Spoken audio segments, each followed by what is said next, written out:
He got really, really aggressive, physically aggressive. And I had to call the police. And then 2 weeks after, I had to call the police again. Then my world was upside down. I was like, wow, where am I? What am I doing? All rise. The IDB part is now in session. The Honorable Judge Tondra Dawson presiding. You may be seated. Prior to the integrated domestic violence court being implemented, parties who had to go to courts regarding their domestic violence cases found the process very confusing, very disruptive. When a victim or a survivor has to repeat this story and relive the situation over and over and over, this is incredibly traumatizing. One person would be in criminal court, one person would be over in family court, and neither judge would know where the other party was or what was going on.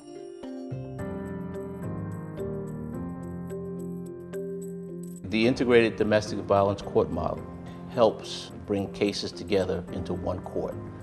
All of that family's cases are heard in that one court. The family no longer has to go to 3 or 4 different courts.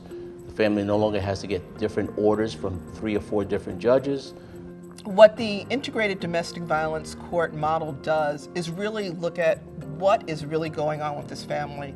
It allows judges to really make very informed decisions, recommendations about what should go on with the case. There's a real sense of collaboration amongst the different players, and there is a real sense that this very complex, complicated issue of domestic violence is being heard and understood by everybody who's involved. Going to the same courtroom makes it very easy because me with 3 children working, having to figure out where to go, also dealing emotionally with what's happening in my life then was much easier, much easier.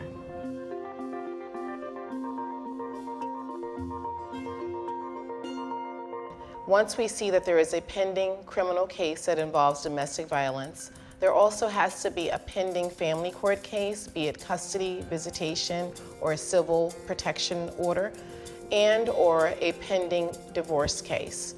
Once the transfer order is signed, I will give it to my clerk, who will send it to the respective courts. Litigants cannot choose whether or not they can go to integrated domestic violence court. It's not an opt-in program.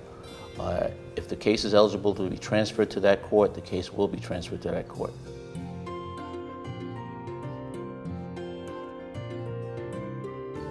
Buy-in is so important when you're developing an integrated domestic violence court. We started out with everyone at the table. That way, everybody's concerns were addressed. So some attorneys were concerned about ethical considerations and how could I, as a judge, sit and hear information on 3 different types of cases. I am able to separate the cases with respect to the evidentiary issues, confidentiality.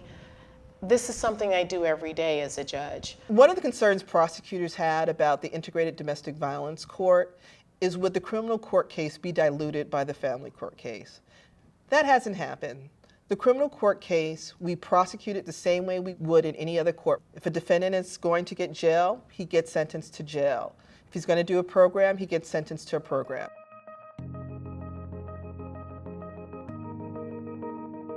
I'm a criminal attorney who is cross-trained to do family court work. I find that investing the time and energy and understanding the family unit is beneficial to both myself and my client, because now it becomes a sense of global representation. We were able to get buy-in from the various attorney organizations by having them commit to having dedicated attorneys in this part. So it's important to have a civil legal service attorney who's knowledgeable in the criminal proceeding, who understands what's happening in both courts and can help her explain the difference between the 2 courts, explain why she may in fact need an order of protection from both courts.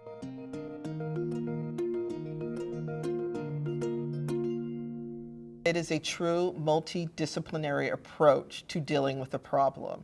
Everybody's point of view is valued, and it's looking at coming up with a solution that is holistic and will work for the victim, but also hold the defendant accountable. So the court's able to fashion a more appropriate visitation, a safer visitation, and the court's able to access more visitation services than other courts. The judges are trained in specialized domestic violence remedies, and particularly of import would be supervised visitation.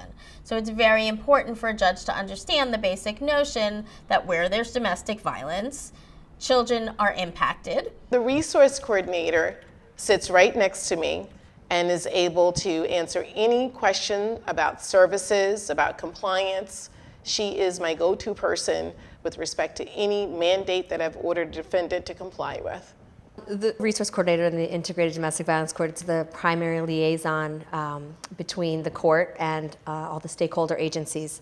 So that would include a lot of the attorneys, the civil legal service providers, the victim advocate agencies, our child welfare agency.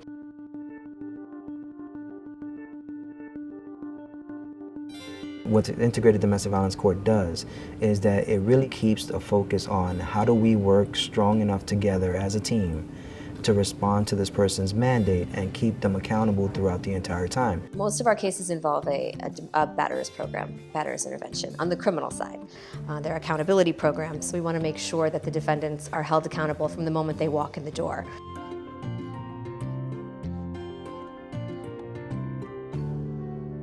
Domestic violence involves physical, emotional, and sexual abuse. And integrated domestic violence court can offer a lot of different options for victims of domestic violence and sexual assault. They will get an advocate to help them with different services. The specialization of the Integrated Domestic Violence Court has allowed us to better assess victims of domestic violence. Our assistant district attorneys attend trainings all the time on domestic violence, on intimate partner sexual assault. We're able to look at what can we do and what needs to be done to make victims safe. We're able to focus on, is there order protection? And does he have a gun, and does it need to be removed? Because everything is in one place with the same security officers, with the same personnel and staff, there is a sense of familiarity. And when they feel that, they feel safe.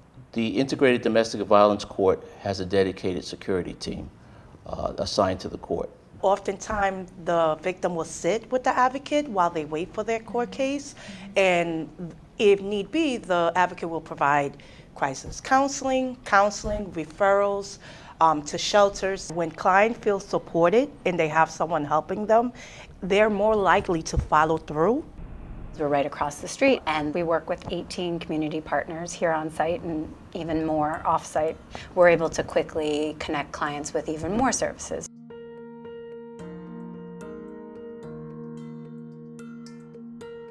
We started the model in New York City as well as many other communities, suburban and rural communities in New York State. And each time we went to a new community, we started to get a better understanding of how the court model and the stakeholders would best sort of fit together and reflect that community. So we took those lessons learned and really brought them to communities across the country who also have really different resources and needs. I just delivered my 18-year-old daughter yesterday to college for a orientation. And I think I start feeling just now, how did I get through this? And how did I get to this place in my life? Life now is really great. I am having a very happy life, thanks to my lawyers, thanks to the court. I'm able to help more women now, because I learned a lot. I feel very happy. It was difficult, very difficult, but I am a star today.